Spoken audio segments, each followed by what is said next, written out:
Hello friends, सब लोग कैसे हैं। उम्मीद करते हैं आप लोग ठीक होंगे, आप लोग हेल्दी होंगे। फिर से क्वेश्चन किया गया है कि ऑटो इम्यून डिजीज़ और इम्यूनो डिफिशिएंसी डिजीज़, इन दोनों में डिफरेंस क्या होता है।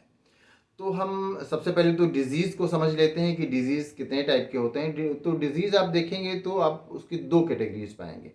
एक कैटेगरी तो वो होती है कि माइक्रोब्स बाहर से हम पर अटैक करते हैं और वो हम पर इन्फेक्शन फैलाते हैं, और वो अगर वो इन्फेक्शन फैलाने में या हमें इन्फेक्ट करने में कामयाब हो जाते हैं तो हम बीमार हो जाते हैं, हमारी बॉडी बीमार हो जाती है। तो एक ये इस तरह की डिजीज़ हो गई कि जिनमें हम जो हमें इन्फेक्शन के थ्रू होता है। और एक ये डिजीज़ हो गई जिसमें हमारे बॉडी में कुछ कमी रह जाती है, जो हम फूड मटेरियल लेते हैं उसमें कुछ कमी रह जाती है, हमें जो न्यूट्री मटेरियल मिलना चाहिए वो नहीं मिल पाता, तो इसको डिफिशिएंसी डिजीज़ कहते हैं।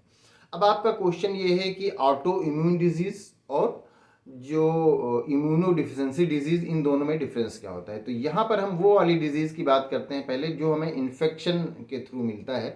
अब उसमें क्या होता है कि जब माइक्रोब्स हम पर अटैक करते हैं, हमें इन्फेक्ट करने की कोशिश करते हैं, हमें बीमार करने की कोशिश करते हैं, तो उनके अगेंस्ट हमारा जो इम्यून सिस्टम है वो उनसे फाइट करता है। और फिर हमारा इम्यून सिस्टम अगर स्ट्रांग होता है तो फिर वो जो बाहर से माइक्रोब्स अटैक करते हैं, जो फॉरेन पार्टिकल्स हम पर अटैक करते हैं, फिर वो उनका जो अटैक होता है वो कामयाब नहीं रह जाता, और फिर हमारी बॉडी जो है वो उनको हरा देती है उन माइक्रोब्स को, और हम हेल्दी रहते हैं, बीमार नहीं हो पाते। लेकिन कभी जब ऐसा होता है कि हमारा इम्यून सिस्टम जो है, हमारा इम्यून है वो वीक होता है और जो अटैक होता है माइक्रोब्स का वो स्ट्रांग होता है, तब हम बीमार हो जाते हैं। ये चीज़ समझने की है। अब हम समझते हैं कि ऑटो इम्यून डिजीज़ क्या है। तो ऑटो इम्यून डिजीज़ में आपने इम्यून में ये समझा कि इम्यून हमारा जो होता है वो बाहर से आने वाले माइक्रोब्स से फाइट करता है। लेकिन कई बार क्या होता है कि हमारा इम्यून सिस्टम बाय मिस्टेक ये करता है कि वो अपने हेल्दी सेल्स जो हैं उन्हीं से फाइट करने लगता है। उसका काम तो ये होता है कि बाहर से जो आने वाले माइक्रोब्स हैं जो हमें इन्फेक्ट करना चाहते हैं उनसे फाइट करे, लेकिन वो बाय मिस्टेक अपने ही जो हेल्दी सेल्स हैं उन्हीं उन्हीं से फाइट करने लगता है। जो हमारे हेल्दी टिश्यूज़ हैं, हेल्दी सेल्स हैं, उन्हीं से फाइट करने लगता है। तो इस तरह की जब डिजीज़ होती है तो इस डिजीज़ को कहा जाता है ऑटो इम्यून डिजीज़। जैसे रिम्यूनोटाइड आर्थराइटिस जो है वो इसका द बेस्ट एग्जाम्पल है। तो इसमें क्या होता है कि जो हमारे ज्वाइंट्स हैं, जो जॉइंट है उनमें पेन होता है, उनमें स्वेलिंग भी हो जाती है। तो ये जो रिमोटाइड आर्थराइटिस है ये ऑटो इम्यून डिजीज़ होता है। मतलब ये है कि इसमें हमारा जो इम्यून सिस्टम है हमारे हेल्दी सेल्स से ही फाइट करने लगता है। तो एक तो ये हो गया ऑटो इम्यून डिजीज़।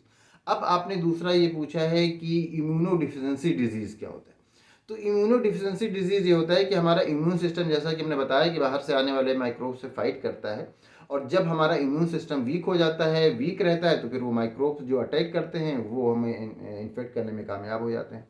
लेकिन कई बार जब ऐसा होता है कि हमारा इम्यून बहुत वीक हो जाता है, तो फिर जब हमारा इम्यून बहुत वीक हो गया तो फिर हम पर किसी भी तरह के माइक्रोब्स अटैक करते हैं और वो जो इन्फेक्शन फैलाने में कामयाब हो जाते हैं, जैसा कि एड्स में होता है। एड्स में यही होता है कि हमारा इम्यून सिस्टम बहुत वीक हो जाता है, बिल्कुल किसी काम का नहीं रह जाता। और जब हमारा इम्यून सिस्टम किसी काम का नहीं रह जाता तो फिर बाहर से आने वाले कोई भी माइक्रोब्स, कोई भी अटैक करेगा हम पर, तो वो हम बॉडी में इन्फेक्शन फैलाने में कामयाब हो जाएगा। तो इसलिए फिर बहुत तरह की बीमारियां हो जाती हैं। एड्स में यही होता है। एड्स में कोई एक तरह की बीमारी नहीं होती, बल्कि एड्स में ये होता है कि जो इम्यून सिस्टम है बॉडी का वो फंक्शन करना बंद कर देता है, या वो बहुत वीक हो जाता है। तो बाहर से आने वाले जो माइक्रोब्स हैं वो इन बॉडी में इन्फेक्शन फैलाते हैं, तो बहुत तरह की डिजीज़ हो जाती हैं। तो जब हमारा इम्यून सिस्टम वीक हो जाता है और बाहर से माइक्रोब्स अटैक करते हैं, तो जब ये इम्यून सिस्टम का वीक हो जाना, ये इम्यूनो डिफिशिएंसी डिजीज़ हो गया। और जब हमारा इम्यून सिस्टम खुद अपने हेल्दी सेल से ही फाइट करने लगता है, तब वो ऑटो इम्यून डिजीज़ कहलाता है। तो यही दोनों में डिफरेंस होता है। तो उम्मीद करते हैं आप दोनों का डिफरेंस अच्छी तरह समझ गए होंगे। अगर आपको फिर भी इसमें किसी तरह का कोई कन्फ्यूज़न है या कोई क्वेश्चन है तो आप पूछ सकते हैं।